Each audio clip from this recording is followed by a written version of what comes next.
Ada satu minuman pemicu gula tinggi dan kebas kaki saat bukber buka puasa bersama yang bikin kaget Bapak Ibu. Ternyata hampir semua orang minum ini kalau bukber buka puasa bersama. Gula jadi boom, duar, tinggi banget ke atas. Tonton sampai habis Bapak Ibu. Nah Bapak Ibu, kalau Anda mau konsultasi, tekan tanda plus komen mau konsultasi lalu inbox saya. Nah, azan maghrib baru saja berkumandang. Perut yang tadi pagi kosong langsung terasa bergejolak.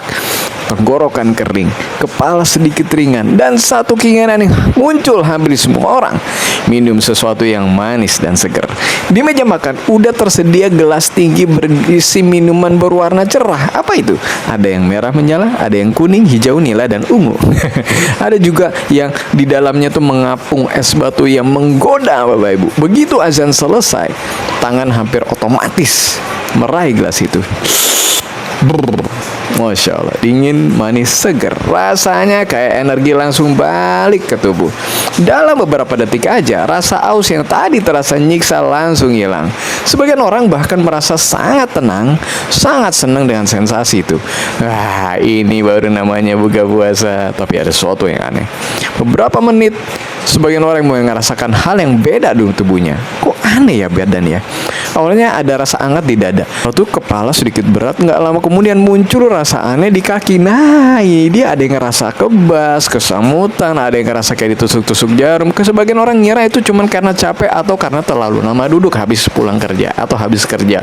Padahal sebenarnya di dalam tubuh sedang terjadi sesuatu yang jauh lebih besar Bapak Ibu. Sebuah lonjakan yang sangat cepat, sebuah perubahan yang sangat drastis. Ibarat bensin mobil yang tiba-tiba diinjak gas penuh dengan setelah lama parkir.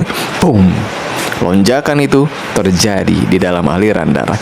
Badan yang sejak pagi nggak nerima asupan gula tiba-tiba mendapatkan gelombang gula dalam jumlah besar sekaligus Bapak Ibu. Dan tubuh sebenarnya tidak siap. Pankreas langsung bekerja keras Bapak Ibu. Insulin diproduksi dengan cepat untuk menahan lonjakan itu. Tapi seringkali lonjakannya sih nggak terlalu besar. Tapi seringkali lonjakannya terlalu besar. Akibatnya gimana? Kadar gula tinggi bisa melonjak sangat tinggi dalam waktu yang sangat singkat. Kondisi ini disebut Bapak Ibu hiperglikemia. Nah, masalahnya nggak berhenti di situ. Ketika gula melonjak seperti roket, pembuluh darah kecil mulai mengalami tekanan besar. Saraf-saraf halus di kaki yang sangat sensitif ikut terkena dampaknya. Itulah sebabnya sebagian orang mulai merasakan kaki kebas, telapak kaki panas, kesemutan seperti dialirin listrik, dan rasa nyeri kecil seperti tertusuk jarum. Jika ini terjadi berulang-ulang setiap hari Bapak Ibu, selama-lama saraf bisa mengalami kerusakan yang disebut yang disebut dengan neuropati diabetik. Nah, yang mengejutkan Bapak Ibu, banyak orang nggak menyadari bahwa semua itu dimulai dari satu jenis minuman yang selalu ada di buka puasa Bapak Ibu, apalagi bukber. Minuman yang kayaknya wajib ada. Apa itu? Coba komen kalau Anda ketebak. Minuman yang bahkan sering disiapin sebelum makanan utama. Minuman yang tampak sangat biasa, familiar banget, sangat identik dengan suasana Ramadan. Apalagi katanya, berbukalah dengan yang manis. Setiap tahun selalu muncul iklannya. Wah, banyak banget di warung, di restoran, di acara buka bersama. Dan hampir semua orang meminumnya tanpa berpikir panjang. Apa itu? Komen di bawah. Padahal di dalam satu gelas saya bisa tergantung puluhan gram gula pekat Bapak Ibu. Nah, bayangin Bapak Ibu, tubuh yang sudah berpuasa 13 jam, perut kosong, metabolisme sedang dalam mode hemat energi, lalu diam-diam masuk cairan dengan kadar gula yang sangat tinggi. Tubuh seperti terkena shock gula Bapak Ibu. Kadar gula darah melonjak seperti roket. Boom. Lalu beberapa menit kemudian, duar, naik lagi. Ini yang sering membuat banyak penderita gula merasa aneh setelah buka puasa. Lalu ada yang ngeluh, kenapa ya habis buka puasa malah pusing ya? Ada yang bilang, baru minum dikit aja kok kaki saya langsung kesemutan. Bahkan ada yang merasa sangat ngantuk setelah minum minuman itu. Apa itu? Coba komen.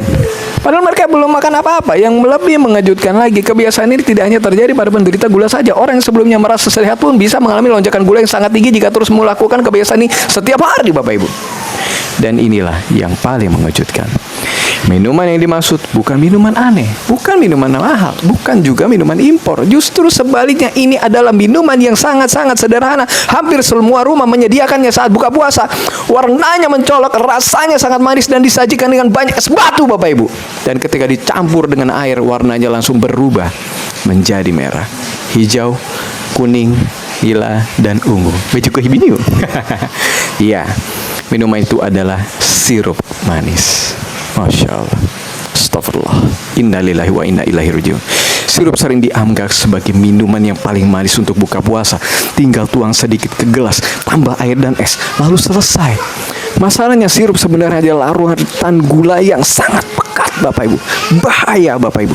Dalam satu gelas minuman sirup, kandungan gulanya bisa sangat tinggi. Ketika diminum saat perut kosong, gula tersebut langsung diserap dengan sangat cepat oleh tubuh. Bahaya, Bapak Ibu. Itulah sebabnya gula darah bisa melonjak sangat drastis. Kondisi ini sangat berisiko bagi seseorang yang mengalami DM tipe 2. Lonjakan gula yang sering terjadi juga dapat mempercepat kerusakan pembuluh darah kecil. Akibatnya saraf di kaki mulai terganggu dan memicu gejala panas, kebas, atau kesemutan. Dan jika dibiarkan bertahun-tahun, kerusakan ini bisa menjadi neuropati. Lalu gangguan saraf yang sering dialami. Yang membuat situasi ini semakin berbahaya adalah kebiasaan masyarakat yang menganggap minuman manis ini saat bukber sebagai sesuatu yang normal. Padahal bagi tubuh, terutama bagi orang dengan gula yang tinggi, minuman seperti ini bisa menjadi pemicu utama lonjakan gula yang sangat tajam. Itulah sebabnya mengapa banyak yang sering melihat pola yang sama setiap Ramadan. Kaki kebas makin sering, kesemutan makin kuat, gula susah dikontrol. Padahal udah puasa gula masih 300. Iya tadi gula 400, alhamdulillah turun 200, disyukuri dulu. Tapi itu juga belum bagus. Siapa kayak gitu? Coba komen. 400 turun ke 200, belum bagus Bapak Ibu. Disyukuri memang, tapi kita harus punya semangat. Karena tubuh cepat lelah Bapak Ibu setelah bukber kalau kayak gitu. Ketika ditanya kebiasaan buka puasanya, jawabannya hampir sama. Biasanya saya minum sirup dulu. Nah, ini sebuah kebiasaan yang kecil tapi dampaknya bisa sangat bahaya bagi kesehatan tubuh. Karena itu Bapak Ibu, memahami apa yang masuk ke tubuh saat berbuka puasa menjadi sangat penting. Gitu ya. Kadang yang kelihatan sederhana justru menyimpan dampak paling besar. Jadikan ini ibroh, jadikan ini sebuah manfaat. Bila Bapak Ibu merasakan ini bermanfaat, follow lalu juga dibagikan, di share-share ke grup-grup keluarga. Semoga jadi amal jariah.